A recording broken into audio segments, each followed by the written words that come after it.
Welcome to সুমনার রান্না বান্না। আজ বানিয়ে দেখাবো ব্রেড ক্রাম্ব রেসিপি, একদমই সহজভাবে। তো তার জন্য প্রথমেই দরকার পাউরুটি। সেগুলোকে এখন ধারগুলোকে আমি কেটে নিচ্ছি। ধারের অংশগুলো একটু শক্ত টাইপের হয়, সেই জন্য সেগুলোকে আলাদা করে কেটে নিচ্ছি। তবে এগুলোকে আমি ফেলে দেবো না, এগুলোও কাজে লাগবে। আর এখন পাউরুটির মাঝখানে এইভাবে 4টে টুকরো করে নিচ্ছি। তোমরা চাইলে একসাথেই করে নিতে পারো ধারগুলো না ফেলে, তবে এরকম করে আলাদা করে ফেলে নিলে তাড়াতাড়িও হয় আর ভালো সুন্দরভাবেও এটা তৈরি হয়। তো এখন সব পাউরুটিগুলো এইভাবে ধারগুলো কেটে নিয়ে টুকরো করে নিচ্ছি।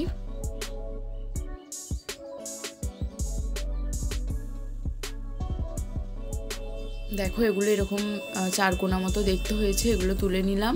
আর এখন যেই ধারগুলো ছিল সেগুলোকেও এখন আমি টুকরো টুকরো করে কেটে নেব।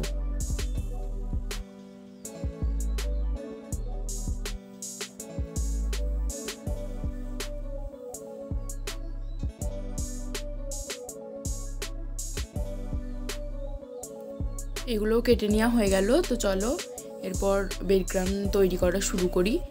তো এখানে এগুলো আমি প্রথমেই কেটে নিয়েছিলাম, আর এখন একটা কড়াইয়ের মধ্যে মাঝের অংশগুলো দিয়ে দিচ্ছি। যেহেতু মাঝের অংশগুলো নরম হয় তাই এগুলো আমি ভাজবো, একটু সময় লাগবে। তো এখন গ্যাসের ফ্লেমটা লো রাখার দরকার নাই, হাই ফ্লেমে রেখে এগুলোকে ভাজতে থাকতে হবে। অনবরত নেড়ে চেড়ে নিয়ে এটাকে ভাজতে হবে, না হলে একদিকটা পুড়ে যেতে পারে। যেহেতু কোনো তেল ব্যবহার করা হয়নি, শুধু শুকনো খোলায় এভাবে ভেজে নিতে হবে। দেখো এখন লাল লাল করে ভেজে নেওয়া হয়ে গেছে, এখন তুলে নিলাম। আর এখন সেই সাইডের অংশগুলোকেও কুচি করে রেখেছিলাম, সেগুলোকেও এখন দিয়ে দিলাম। এইগুলো খুব একটু শক্ত, এগুলো খুব তাড়াতাড়ি ভাজা হয়ে যাবে। এগুলোকেও বেশ কিছুক্ষণ নেড়ে চেড়ে ভেজে নেব। এগুলো এখন ভেজে নেওয়া হয়ে গেছে, সব কিছু এখন তুলে নিলাম। তো এখন দরকার একটা মিক্সিং জার, যার মধ্যে আমি এই সব টুকরোগুলো যেগুলো ভেজে রেখেছিলাম সেগুলো সব দিয়ে দেব। এগুলো আর আলাদা করে গুঁড়ো করার দরকার নেই, একসাথেই এগুলোকে সব গুঁড়ো করে নেব।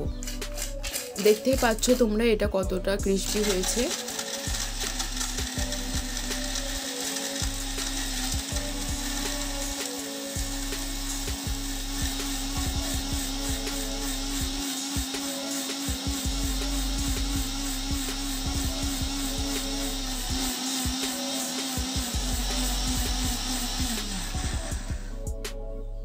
খুব ভালোভাবে এটা গুঁড়ো করে নেওয়া হয়ে গেলে এরপর দেখো তোমাদেরকে দেখাচ্ছি।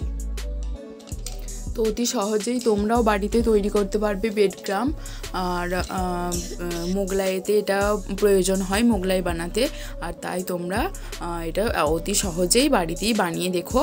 এটাও একদম দোকানে কেনার মতোই টেস্ট হয়।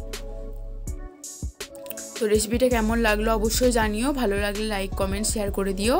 আর এটাকে এখন একটা প্লাস্টিকের এয়ারটাইট বক্সে সংরক্ষণ করা যেতে পারে। এটা অনেক দিন পর্যন্ত এভাবে রাখলে ভালো থাকবে। তো আজকের মতো এই পর্যন্তই, আবার অন্য কোনো রান্নার ভিডিও নিয়ে হাজির হব। শেষ পর্যন্ত দেখার জন্য ধন্যবাদ।